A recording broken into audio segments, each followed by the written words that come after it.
Hey guys, welcome back to Medical Coding with Blue. Today's episode is all about my advice to nurses who want to be medical coders. If you are brand new to my channel, welcome. I am Blue, I'm a medical coder. Okay guys, so I got two comments from two nurses and I'm going to read these comments and then I'm going to give you guys my advice. Alright, so here we go. The first one says, I am an assistant nurse by profession and I work in a home care company. And to be honest, I really don't want to continue to work in my same field. So I'm planning to take a 3-month course and a 3-month internship, then the CPC exam. Once I get my CPC certification, can I expand my course for more knowledge? Because a 3-month course does not make professional knowledge. Then the other person said, do I need to study in school? I'm an RN, but I want to work home-based. Thank you. Okay, so here's the thing. Let me put these two comments aside. I'm going to say some things that's probably going to offend some of you. Number one, I am not trying to offend you. Number two, I am a 15-year veteran medical coder. I take this field very seriously. And I respect nurses who want to become medical coders. However, just because you have your RN, LVN, MA, CNA, any of those, just because you have that, it does not directly translate to you're automatically going to understand medical coding. There are a lot of medical coding programs that will target, and I say target, they will target nurses specifically because they say, oh yes, well you already have all of your anatomy and medical terminology down. This should be really easy for you. And I'm here to tell you that it's not. And the reason that I'm here to tell you that it's not easy, right, and that you do have to work for it, you do have to go to school for it, is because that's the truth. I'm not sitting here trying to sell you a program. Somebody who's trying to sell a program will say, oh yeah, you don't need to listen to anybody else. You're a nurse, you can pick this up really easy. I have trained nurses. I have tutored nurses, and I've been a medical coder since 2008. I got a lot of years under my belt. I've seen a lot of things. And for those nurses who have said, Blue, I don't understand this. I thought it was going to be so easy because I'm a nurse and I should know this. It's not because you're a nurse you should know this. Nurses have their very specific duties in what they do. That does not include medical coding. And for the nurses that say, well, Blue, I do medical coding all the time. What they mean a lot of times, okay? There may be that 1% that actually does actual coding, but for the majority of the time, it's going to be that they select codes from a super bill, right? Or this is a list of all the usual codes that we use, pick one, okay? And then they pick one based on, this is what they said that they did, all right? And then the coder, goes on. A coder will actually look at it and make sure that everything's okay. But nurses will say, yes, that was me coding. No, that's not coding. Coding is actually looking at the documentation and deciphering what can be selected through code specificity for the diagnosis and the procedures, if an evaluation and management code applies, if a modifier is going to apply to an evaluation and management code or a CPT code. There's a lot of things that go into medical coding. And it's not just, medical terminology and anatomy. That's a great part that you're already going to possess. That's wonderful that you have that knowledge because it's going to come in handy because you're already going to understand what it is that you're looking at when you're reading this stuff. But it's learning to use the books, okay? And if you're going to sit for a certification like the CCS, which is the mastery of medical coding, it's a mastery of inpatient and outpatient coding in one credential, all right? You're going to have to know 3 books specifically, right? Well, technically 4, but I don't have the Higgs Picks book here. But if you're taking the CCS, all you need is to know is these 3, right? The ICD-10-CM, this is your diagnosis book. I know it's backwards, but I just want to show you guys. This is what the book looks like. This is how big it is, all right? And this is your diagnosis book. This is your CPT procedure book, okay? Again, this is what it looks like. Again, I know it's backwards, but there's one more, right? The ICD-10 PCS, this is your inpatient procedures, right? And again, it's also a big book. So you have to know how to code from these 3 big books, right? if you're taking the CCS. Not only that, every single one of these books, the codes are different. Now, yes, they all have an index and they all have a tabular section, but the way that the codes are selected and even put together, because ICD-10 PCS, you have to put those codes together. And with the diagnosis coding, there's going to be some codes that are 3 characters or 3 numbers, 3 characters, and there's going to be some that are 7. So it really all depends, and you have to know all of those rules on when to apply these codes and how to apply the codes and what are the rules, and then the sequencing. So there's a lot of things that go into learning medical billing and coding. Just because you are a nurse, this does not exempt you from having to go to a school. It does not exempt you from having to, oh, I don't need all of that. I don't need this and I don't need that. Trust me, everything that they're trying to teach you is what you're going to need to know, right? So even if you do have to have a refresher on medical terminology and maybe pathophysiology, it's okay. There's no shame in it because we forget. There's things that you're going to forget, right? Now, I should say this first too. I am not a nurse. I am not a nurse, and I have no intentions of ever being a nurse. But I am a 15-year medical coder, been a medical coder for 15 years. And I've seen a lot of nurses get taken advantage of. And I want you all to hopefully hear my message today.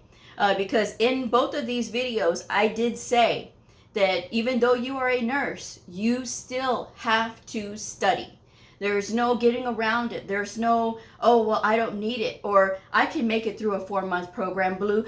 You're just saying that because, no, trust me. You need 9 months to learn, minimum.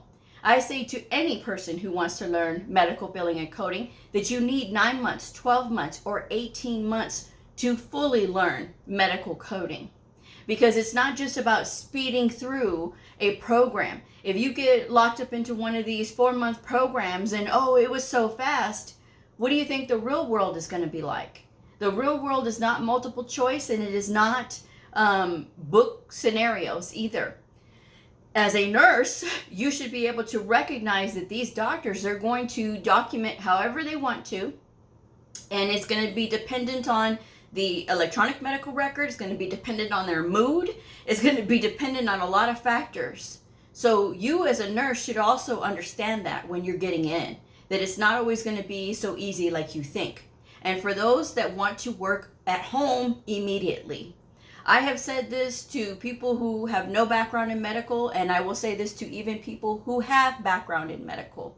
You want to start off in a place that you have to go, and so that way you can be around other medical coders. You can have exposure to those providers so that it's going to be easier for you.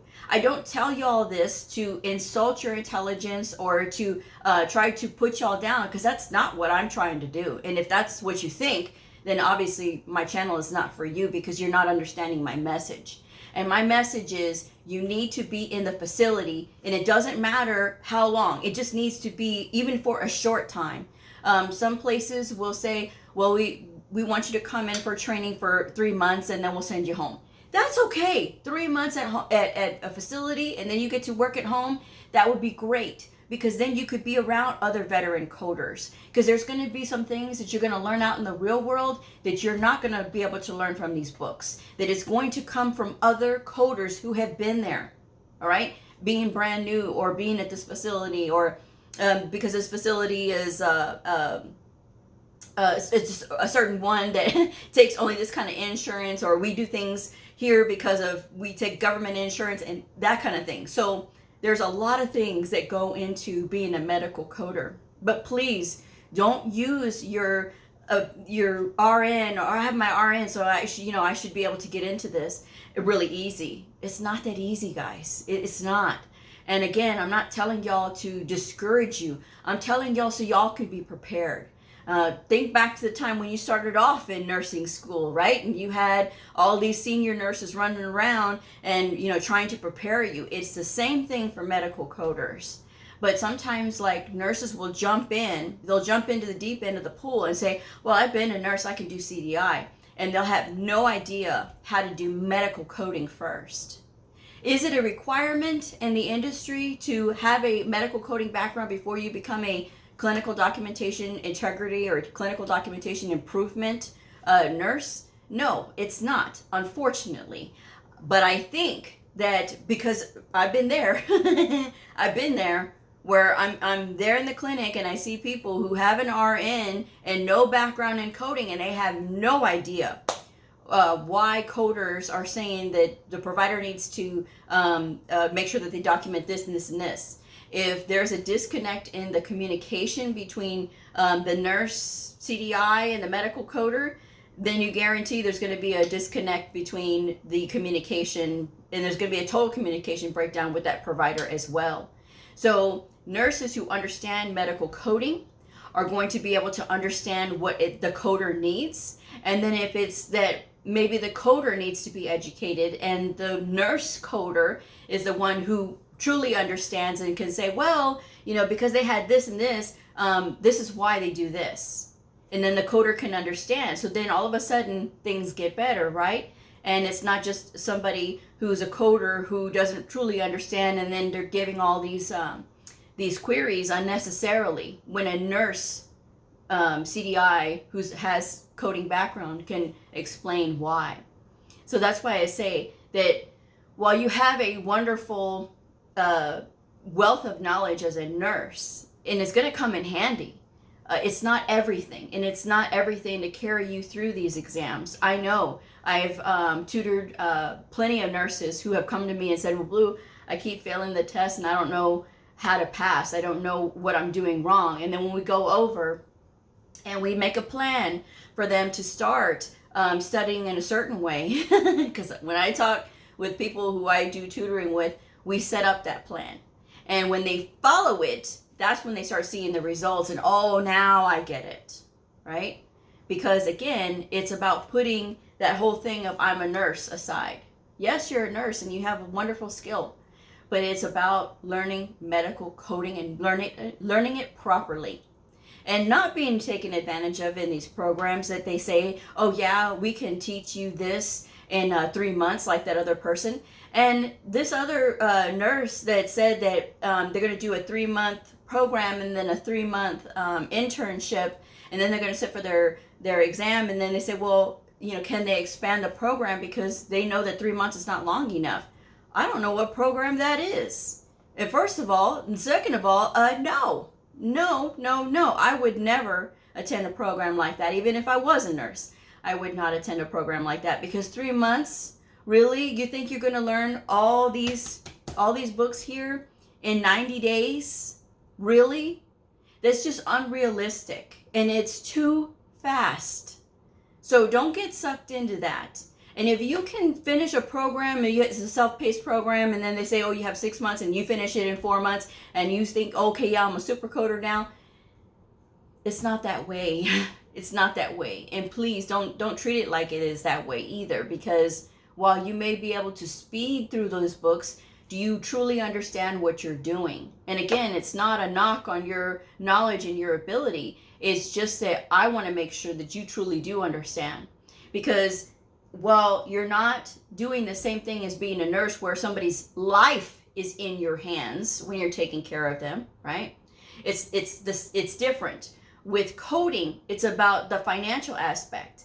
A facility's financial health and wellness is in our hands. The patient who is already sick, or they're trying to maintain their health, the codes that we select, we are responsible for, because when they get that bill needs to be correct. Even though the biller is the one who submitted the bill, you're the one who selected the codes, so that's what they're going to bill based on, is what you selected. And if you select a procedure code or an evaluation and management code that is not applicable to that situation, and maybe it's too low and the provider could have gotten a better code, but because you were so wrapped up in, oh, I'm a nurse and I got this, and then I know I'm right, and in fact it was wrong, that provider can lose money and that patient pays less. Well, what happens now? It's a ripple effect. That provider is not getting the amount of money that they should have gotten. So now their RVUs and everything else drops because it could have been that they could have made more if the appropriate code was there, right? Now the facility is going to lose money. So the facility loses money. They can't buy equipment to provide better care for patients, or they can't have the money and the revenue that they need to be able to hire more staff, like more nurses and more techs and more radiologists and things like that. So eventually that facility loses out. And I know you all as nurses have heard about facilities shutting down because the facility just didn't make money, or somebody else bought them out because there was no money coming into the facility because something was wrong. And I guarantee you the coding probably had something to do with it. So that's why I say it is a very serious field. It is very important. And I think that nurses can bring a lot of good to this field, obviously. That's why nurses do it. Because sometimes they get into nursing and they decide that this is too much, I don't want to do it. So they say, well, I still want to use my knowledge, so they get into coding. And then so they are like, oh, okay, well, I got this now. So, but if you take your time and you learn coding the appropriate way, 9 months, 12 months, or 18 months, I'm going to keep repeating myself because apparently when I say it once, it doesn't stick. But when I keep saying it, people are like, oh, okay, yeah.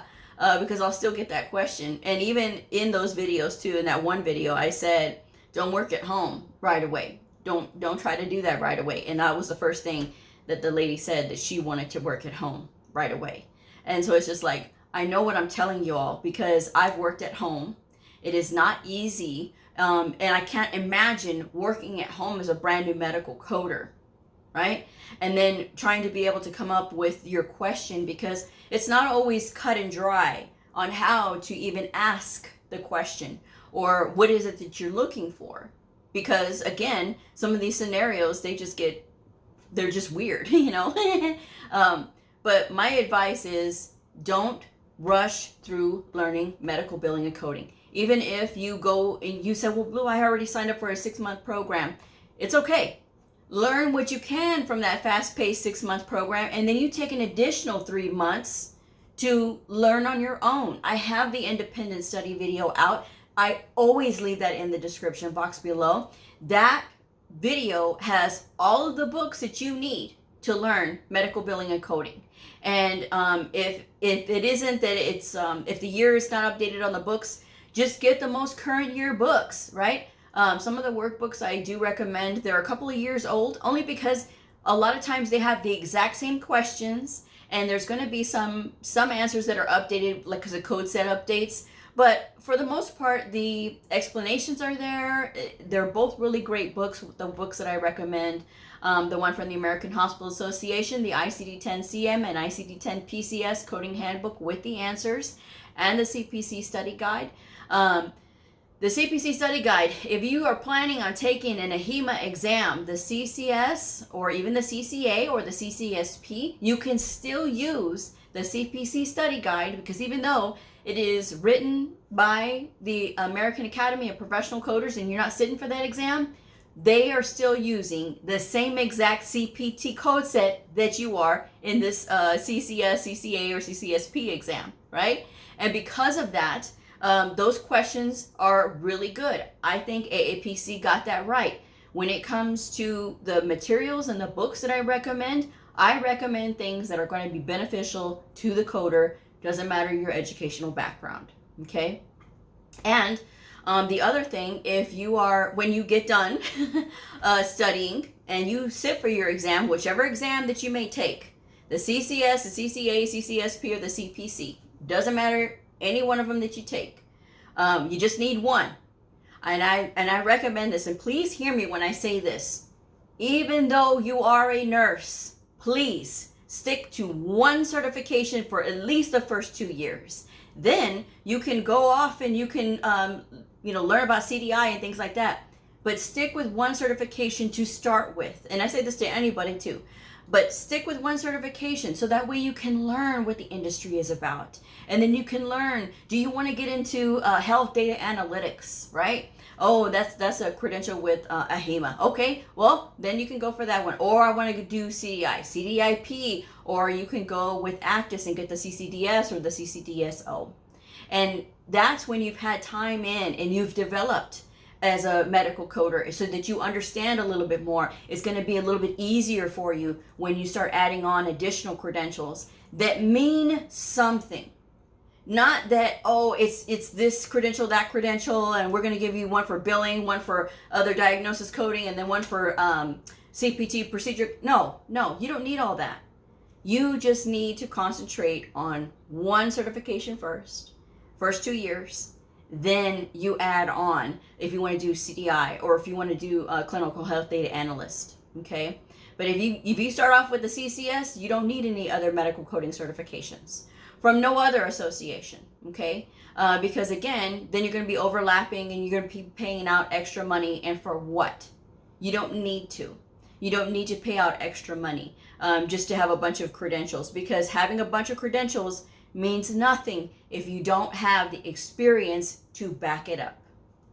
Okay, so I'm just saying. So again, medical coding is a great career field, but it takes time to learn. It is not easy, but it is really great because you're still helping patients. And not only that, you're still helping providers. And there's a built-in relationship already with doctors and nurses that is more instantaneous than a relationship with a doctor and a medical coder, because sometimes a doctor and a medical coder is harder to get a relationship going than it is for a doctor and a nurse, because doctor and a nurse, okay, this is a nurse, then they're more likely to listen sometimes, right? But if they're more willing to listen, then that's good. That opens a door, right? But again, you have to understand those three if you're taking that CCS exam. There's another book, it's a HCPCS book. I'm sure as a nurse you already know what HCPCS is. The HCPCS has to do with your durable medical equipment like crutches and wheelchairs, and they have other procedure codes in them as well. Some of the colonoscopies, right? The high-risk colonoscopy, the regular colonoscopy screening for Medicare, those two codes are also in there. So there's going to be additional procedures, and it's just a matter of learning it. But take your time to learn it. I hope that you heed my advice, and again, I say this because I don't like seeing nurses get taken advantage of either. I don't like to see anybody taken advantage of by these schools. I am not self-serving as far as like, oh, well, I'm telling you this because I'm selling you a product. I have nothing to sell you. Yes, I have services, because somebody says, oh, you have services, and blah, blah, blah. Yes, I have services, but I don't have a school. And the only reason that I have services was at you all's behest, because I've been requested for tutoring. I had been requested for professional coaching. I had been requested for resume rewrites. And now I do all of those. And all of that information you can find below. And so if you don't want to spend money on going to a school, it's fine. You can, if you have the self-discipline, you can do the independent study. And again, that video link is below. And it has all the books that I recommend that you need to start with. Okay, so that's just my advice there. But like I said, don't get into these programs that are 3 months. God, there's 90 days to learn medical billing and coding. Get out of here. That's so fast. And even if you have a 3-month internship afterwards, guys, you don't have to work for free. You don't. And I say this, I'm going to say it in another video as well. When it comes to the internships, and you think that you need them, you don't. You don't need them, because oftentimes in these internships, you're going to be doing other things other than coding, okay? Because remember, they have to protect patient private information, okay? We're working with protected health information. Hello. So unless it's already set up with an agreement with the school, then that's going to be something different. But for the most part, if you're looking to volunteer and work for free because you want to get experience, because you think you need it before you get out into the real world, guess what? When you get out in the real world, whether they're asking for experience or not, you should always apply. because you should not be working for free. You have a trained skill that you paid money to get. You don't need to be working for free. No one does. No one does. Even if you have to take an alternative position to getting into medical coding so that you can build your skill, like going with medical billing or prior authorizations or something like that, then that's something different. But make money. You shouldn't be out there working for free because you think that you need to have that to transfer over. I'm just saying. So, with that said, best of luck to you out there if you are a nurse. But please, again, heed my advice. Don't try to work at home right away. Don't try to go through these really fast-paced medical coding programs because it's not worth it, guys. You're going to find yourself more frustrated than when you started. At least just my advice anyway. So, I'm going to wrap this one up. Thank you guys so much for joining me. If this video helped you, please like, subscribe, and share, and I will see y'all next time. Bye!